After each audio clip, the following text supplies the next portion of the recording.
مومنو، جب تک تم ان چیزوں میں سے جو تمہیں عزیز ہیں اللہ کی راہ میں خرچ نہ کرو گے کبھی نیکی حاصل نہ کر سکو گے، اور جو چیز تم خرچ کرو گے اللہ اس کو جانتا ہے۔ بنی اسرائیل کے لیے تورات کے نازل ہونے سے پہلے کھانے کی تمام چیزیں حلال تھیں بجز ان کے جو یعقوب نے خود اپنے اوپر حرام کر لی تھی۔ کہہ دو کہ اگر سچے ہو تو تورات لاؤ اور اسے پڑھو، یعنی دلیل پیش کرو۔ اب جو اس کے بعد بھی اللہ پر جھوٹے افطرا کریں تو ایسے لوگ ہی بے انصاف ہیں۔ کہہ دو کہ اللہ نے سچ فرما دیا، پس دین ابراہیم کی پیروی کرو جو سب سے بے تعلق ہو کر ایک اللہ کے ہو رہے تھے اور مشرکوں میں سے نہ تھے۔ سب سے پہلا گھر جو لوگوں کی عبادت کرنے کے لیے مقرر کیا گیا تھا وہی ہے جو مکے میں ہے، بابرکت اور جہان والوں کے لیے موجب ہدایت۔ اس میں کھلی ہوئی نشانیاں ہیں جن میں سے ایک ابراہیم کے کھڑے ہونے کی جگہ ہے۔ جو شخص اس مبارک گھر میں داخل ہوا اس نے امن پا لیا، اور لوگوں پر اللہ کا حق یعنی فرض ہے کہ جو اس گھر تک جانے کا مقدور رکھے وہ اس کا حج کرے، اور جو اس حکم کی تعمیل نہ کرے گا تو اللہ بھی اہل عالم سے بے نیاز ہے۔ کہو کہ اے اہل کتاب، تم اللہ کی آیتوں سے کیوں کفر کرتے ہو جبکہ اللہ تمہارے سب اعمال سے باخبر ہے؟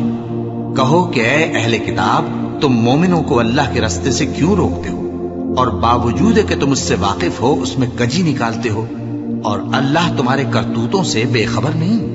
مومنو، اگر تم اہل کتاب کے کسی فریق کا کہا مان لو گے تو وہ تمہیں ایمان لانے کے بعد کافر بنا دیں گے، اور تم کیوں کر کفر کرو گے جبکہ تم کو اللہ کی آیتیں پڑھ پڑھ کر سنائی جاتی ہیں اور تم میں اس کے پیغمبر موجود ہیں؟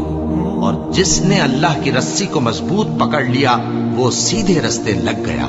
مومنو، اللہ سے ڈرو جیسا کہ اس سے ڈرنے کا حق ہے، اور مرنا تو مسلمان ہی مرنا، اور سب مل کر اللہ کی ہدایت کی رسی کو مضبوط پکڑے رہنا اور فرقے فرقے نہ ہو جانا، اور اپنے اوپر اللہ کی اس مہربانی کو یاد رکھنا جب تم ایک دوسرے کے دشمن تھے تو اس نے تمہارے دلوں میں الفت ڈال دی اور تم اس کی مہربانی سے بھائی بھائی ہو گئے، اور تم آگ کے گڑھے کے کنارے تک پہنچ چکے تھے تو اس نے تم کو اس سے بچا لیا۔